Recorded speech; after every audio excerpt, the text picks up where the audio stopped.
Kazakistan, Özbekistan, Tacikistan, Kırgızistan ve Türkmenistan'ın katıldığı Çin'in yeni sömürge zirvesinde Doğu Türkistan'da devam eden Müslüman-Türk soykırımı hiç gündeme gelmedi. Çin Devlet Başkanı Xi Jinping, Pekin'in bölgedeki etkisini ticaret, yatırım ve diplomatik angajman yoluyla genişletmeye çalıştığı Perşembe ve Cuma günleri Xi'an'da düzenlenen ilk Çin-Orta Asya zirvesine katılan Orta Asya liderleri için kırmızı halı serdi. Ancak insan hakları grupları liderlerin benzer dini ve kültürel değerleri paylaşmalarına rağmen Çin'in işgali altındaki Doğu Türkistan'da yaşayan Uygurların yanı sıra Kazaklar, Kırgızlar, Özbek ve Taciklere yönelik baskılarına göz yumduklarını söylüyor.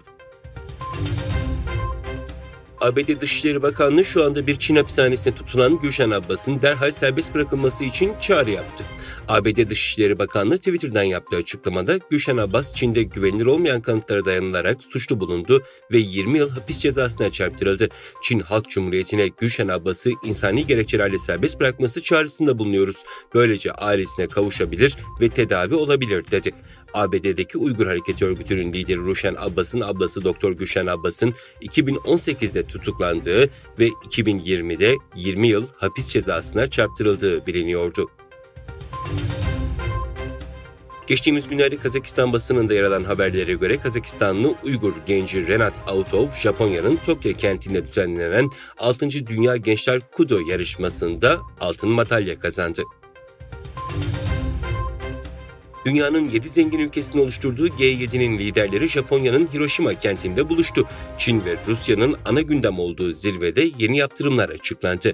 G7 ülkeleri Almanya, ABD, İngiltere, İtalya, Fransa, Japonya ve Kanada ile Avrupa Birliği'nin liderleri 3 günlük zirvenin dün ilk gününde Rusya'ya yönelik teknoloji, endüstriyel ekipmanlar ve çeşitli hizmetleri hedefleyen yeni yaptırımlarda uzlaştı.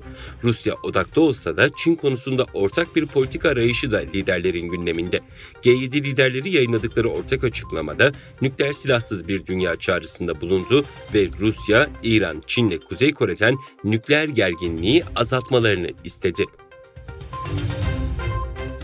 Japonya ve İngiltere iki ülke arasındaki savunma, ticaret ve teknoloji işbirliğini güçlendirmek için tarihi bir anlaşmaya vardı. Bununla iki ülke arasındaki işbirliği ilişkileri daha da güçlendirilerek küresel stratejik ortaklık düzeyine yükseltildi. İngiltere Başbakanı Rishi Sunak, İngiltere'nin yarı iletken endüstrisine 1 milyar sterlin yatırım yapmaya hazırlandığını açıkladı. Çin Devlet Başkanı Xi Jinping, Çin Orta Asya Zirvesi öncesinde Çin'e gelen Tacikistan Devlet Başkanı İmamali Rahmanov'la yaptığı görüşmede iki taraf Tacikistan Ulusal Üniversitesi Konfüçyüs Enstitüsü ve Tacikistan Konfüçyüs Enstitüsü'nün oynadığı önemli role övgüde bulundu. Tacikistan Metalurji Enstitüsü'nün Çin dili ve kültürünün öğretilmesinde ve çeşitli alanlarda karşılıklı olarak yararlanmasına ilişkin ortak bir bildiri yayınlandı.